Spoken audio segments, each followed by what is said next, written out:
Durant ce siècle, Châlons est une ville très prospère, grâce notamment à sa production de draps et à sa foire. L'évêque, comte de la ville depuis 1065, règne sur la cité. Pair de France, il est également ambassadeur du roi. L'église de Notre-Dame-en-Vaux, paroissiale dès 1107, est une collégiale importante, puisque 5 paroisses dépendent de son chapitre. Elle est une étape obligée des pèlerinages de Saint-Jacques de Compostelle et de Rome.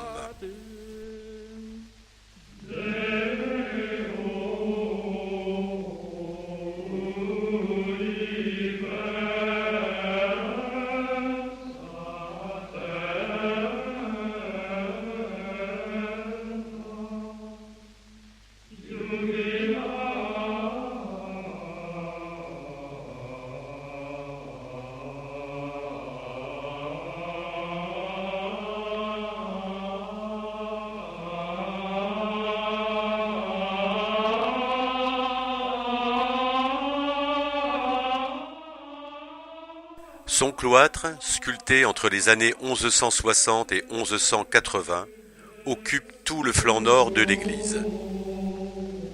Composé de 4 galeries de 32 mètres de long chacune, il forme un carré presque parfait. Plus de 60 statues-colonnes et autant de chapiteaux historiés ornent cet ensemble unique. Prophètes, apôtres, scènes de la vie du Christ, légendes, plantes et animaux fabuleux habitent cette statuaire exceptionnelle de ce premier âge gothique.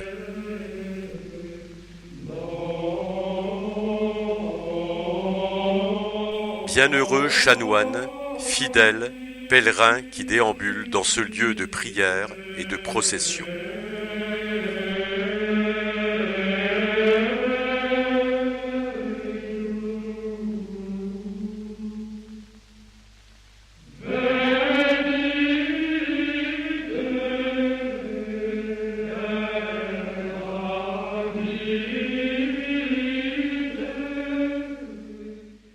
Aujourd'hui, Notre-Dame, rescapée de la Révolution française, s'élève sous nos yeux dans toute sa majesté.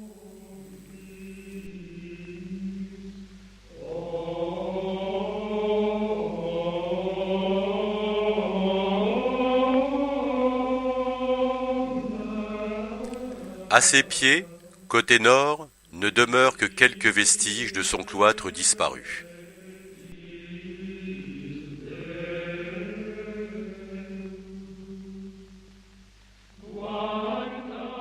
Un petit muret délimite l'emplacement des galeries démolies. Et l'on devine l'alignement des maisons canoniales.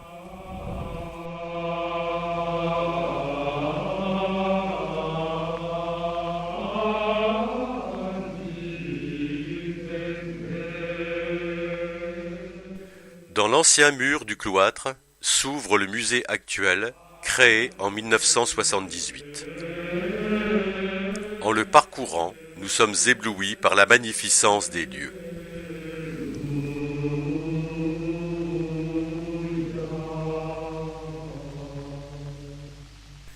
Ces prophètes, tenant leurs phylactères, vous invitent à les suivre sur les chemins pierreux de l'Antiquité.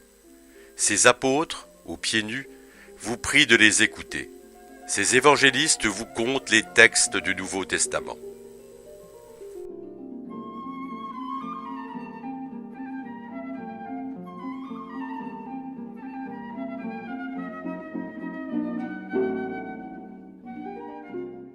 De nombreux chapiteaux historiés et diverses statues-colonnes vous racontent des scènes de la vie du Christ et des légendes très appréciées au Moyen-Âge. Les Vierges folles peuplent cet ensemble chapiteaux-statues-colonnes. Elles sont présentes dans la parabole de saint Matthieu, relatant l'entrée au royaume des cieux.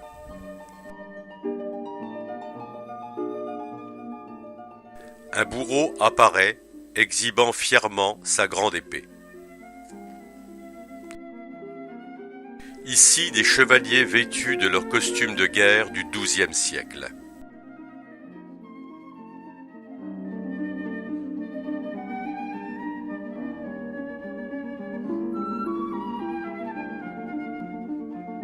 On a là une remarquable présentation muséographique et thématique de cet ensemble.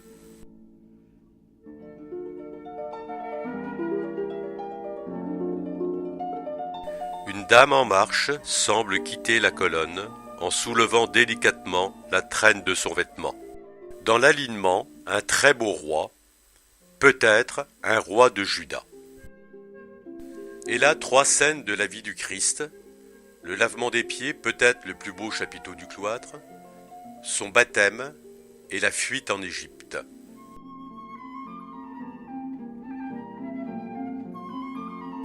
Seul cloître à statue-colonne, retrouvé à ce jour, ce monument aurait fait partie d'une génération de cloîtres, novatrices, utilisant ces représentations.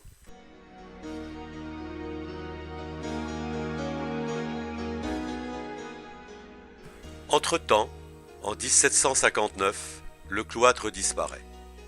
Le nouveau curé, Nicolas Jacquemart, avec l'accord de son évêque, construit à la place une belle maison presbytérale.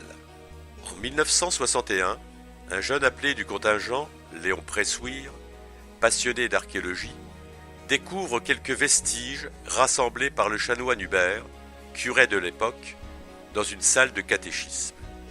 Il a l'idée géniale de réveiller ces pierres endormies depuis 2 siècles.